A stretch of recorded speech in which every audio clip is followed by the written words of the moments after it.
YCP నేత Posani Krishna Murali arrest చట్టబద్ధంగానే జరిగిందని మంత్రి కొల్లు రవీంద్ర స్పష్టం చేశారు. గతంలో పోసాని మాట్లాడిన మాటల తీరును రాష్ట్ర ప్రజలెవ్వరూ కూడా మరచిపోరని మంత్రి గుర్తు చేశారు. నోరు ఉంది కదా అని ఇష్టానుసారంగా మాట్లాడేస్తే ఇలానే ఉంటుందని మంత్రి సెటైర్లు వేశారు. అధర్మంగా దుర్మార్గంగా వ్యవహరించిన ప్రతి ఒక్కరిని ధర్మం శిక్షిస్తుందని కొల్లు రవీంద్ర స్పష్టం చేశారు.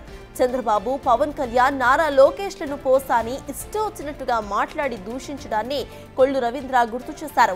ఇంట్లో ఉన్న ఆడబిడ్డల గురించి సైతం చాలా అసహ్యంగా పోసాని మాట్లాడిన విషయాన్ని కొల్లు రవీంద్ర గుర్తు చేశారు.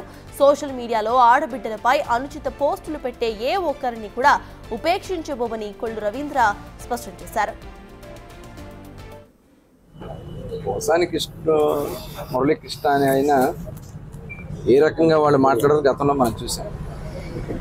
ఎప్పటికైనా సరే అధర్మంగా ప్రవర్తించిన వాళ్ళు ఖచ్చితంగా అధర్మం వాళ్ళు శిక్షిస్తారు. ధర్మాన్ని కాపాడితే ధర్మం మనల్ని కాపాడుతుంది.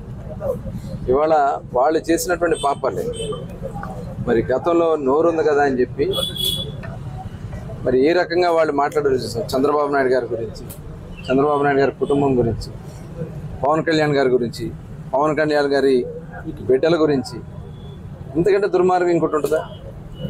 అలాగే లోకేష్ గారి గురించి అసలు ఇంతకంటే ఇంత దారుణంగా మాట్లాడినటువంటి సందర్భాల్ని చాలా ఇది జరగాలి.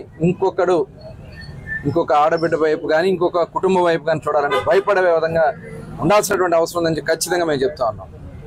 ఇవాళ ఎంత అపహాస్యం చేశారండి. సోషల్ మీడియాలో ఇష్టం వచ్చినట్టుగా ఆడబిడ్డల గురించి ఏ రకంగా రాస్తా ఉన్నారో మనం చూస్తా ఉన్నాం.